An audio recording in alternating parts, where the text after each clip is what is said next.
Hey everyone, this is Ryder from Skip. It's Thursday, April 1st. Happy April. Hope you're doing well. Quick video update today on lots of news. First of all, some SBA news about Guzman and her team. Secondly, I'm going to give a quick targeted EIDL grant update on the progress there, the data we are seeing. Third, the PPP extension is official. I will talk about that. And yesterday's big news, the $2.3 trillion infrastructure plan. Are there any goodies in there that will help you as an individual or your small business? I will give a quick recap of that. Thanks so much for tuning in and liking this video so more people see it.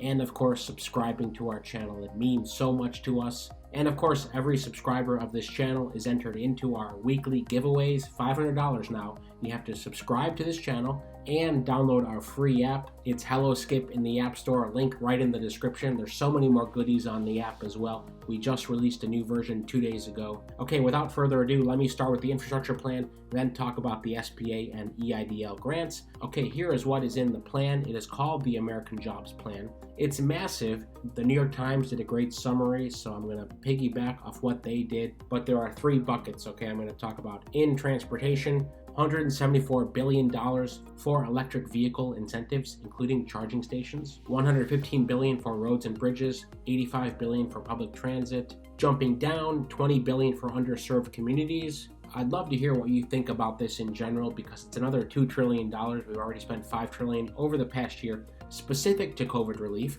This is different. This is investing in infrastructure and housing. So here's the second big bucket: to make homes and commercial buildings more energy efficient, reduce the lead hazards of old infrastructure. So the biggest bucket here is $213 billion for affordable housing, $100 billion for high-speed broadband, $100 billion for electric grid and clean energy, $100 billion for public schools.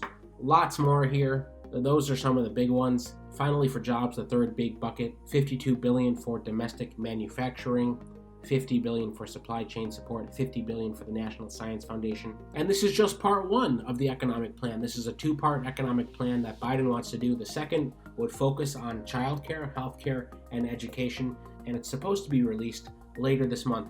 What do you think about this plan? Do you think it's going to have an impact on you or not? I'd love to hear in the comments. Let me jump to the SBA news. Well, first of all, I asked this question yesterday, not only on our YouTube channel, but also on our Twitter. We are at Skip Concierge on Twitter, so follow us there. And on our Instagram, we're hello.skip. Say hello to us there because we often post there first before I do videos. Even on LinkedIn, you can find us. We are at Skip Concierge. Anyway, I put this up. Are you happy with Isabel Guzman's progress in her first week as head of the SBA? Put up this meme. Her unstucking targeted EIDL grants, because we have seen progress. I'll show you that in a second. The reviews were mixed. 95 comments. By the way, what I like about the comments here is that those bot spammers don't seem to find these posts, so it's not inundated with the spammers. Again, we try to do everything to identify those spammers who leave comments. But those bots are everywhere, not only our channel, but other channels as well. A couple comments I want to read. Edna Gutierrez, she needs to extend the EIDL grant as per the CARES Act, not just to low-income community, but all SBA owners. Everyone is hurting here. I think she means all small business owners. Robert Dunham says, until she lifts the low-income caps, the Ever Guzman is stuck in the canal. 13 likes for that comment. Stephen A says, she has to let all classes get what was promised to us. No discrimination at all for the EIDL grant. Michael, similar sentiment, still waiting. Just approve us the money that is owed to us. Chandler, similar, just approve everyone in lower income and move on to the next group. It's been a very short time frame. Tammy Robinson says, I'm happy she's helping the PPP, but she needs to do, just like Javita, change the EIDL grant back to the original CARES Act and give everyone the 10K balance. Lots of similar comments, 10K, 10K, 10K, speed it up. So I'm keeping a close eye on what she does based on publicly available information, and I'll keep you posted as well. I do hope she speeds things up rapidly. But here is the good news. It's the poll we did 3 days ago, over 3,000 votes. I said I predicted significant improvement. 92% of you are still waiting. That is better than the 98% from last week. 5% say you've been approved, 3% say it's in your bank account. I would imagine if we ran it today, it would be closer to 90%, 88%. Again, every day there is this steady progress for the targeted EIDL grants. And today, the press release from the SBA, Isabel Guzman announces Atwan Griffin to serve as SBA Chief of Staff. So here's Griffin's background. He previously served as Chief Policy Advisor to the Secretary of Commerce on pandemic and economic recovery programs. And here's his perspective. I am honored to have the opportunity to join Administrator Guzman at the SBA to carry out the agency's critical mission. Now more than ever, we have to double down on this important work and help provide our small businesses the support they need to get through the pandemic. So I hope this means more support for you, everyone watching this channel, whether you are self-employed, independent contractor, small business owner, whatever the case may be. I hope they follow through. I'll keep an eye on this. And by the way, if you are curious about that extra $5 billion for an additional $5,000, remember, in the new stimulus package, targeted EIDL grant folks will be able to get up to $15,000 depending on your eligibility. But the SBA will contact you.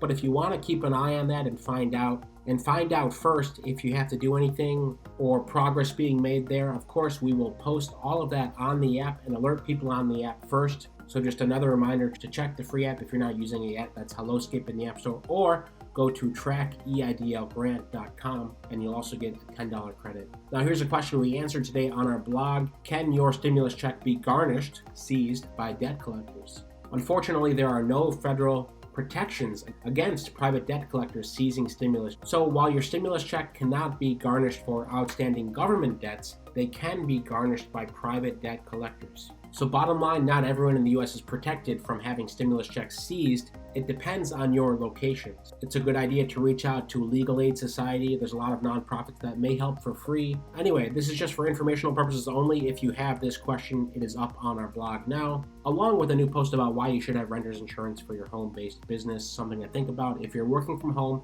and you're wondering, okay, if your computer gets stolen, your phone gets stolen or lost, can you have that covered?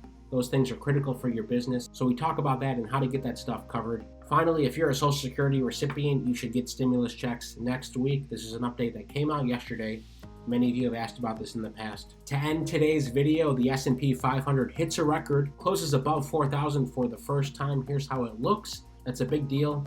And while vaccinations are progressing, every adult in the US, according to Biden, should be able to get a vaccine in the next few weeks if they haven't gotten one yet. However, cases are up 17% over the last 14 days. Deaths are still down and hospitalizations are down.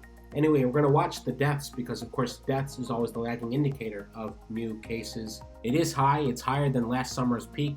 So there's been a lot of caution this week from Biden, from the CDC, from other health experts to don't jump the gun on reopening, still take the necessary precautions. We'll keep you posted on that. And of course, any big EIDL grant or PPP news, we'll let you know.